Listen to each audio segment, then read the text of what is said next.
Is it best for a doctor to be a good clinician or a good communicator?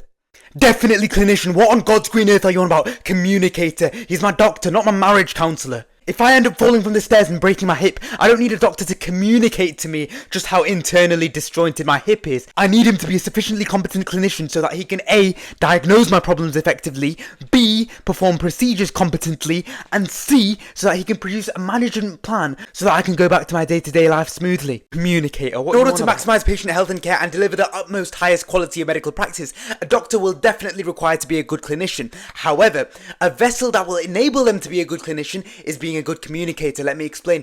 Diagnosing diseases is fundamental to be a good clinician, as the Don mentioned earlier. However, you cannot diagnose diseases if you are not a good communicator. Let me explain. How are you going to take a patient history if you cannot articulate well? You are going to have to articulate to a wide variety of different people, young children, elderly, middle-aged adults. You will need to refine your articulation and communicative abilities accordingly, depending to who your patient is, so that you can develop a one-to-one rapport with them. Let me explain. Let's say a person comes to the GP with depressive symptoms. The GP needs to be able to deduce through communicative ability and being able to read between the lines through excellent communication insight that whether there are any red flags of suicide or self-harm, because any red flags need to be stopped then and there to prevent any further harm from happening. When I was volunteering in a care home, I was articulating to a 96-year-old suffering from vascular dementia. I often had to elevate my voice and repeat myself, because people that suffer from dementia typically exhibit profoundly weak short-term memory. Hence, something that I might have said 5 minutes ago will have become long forgotten in this void of forgetfulness. Hence, although being a good clinician entails a wide and expansive variety of different factors, such as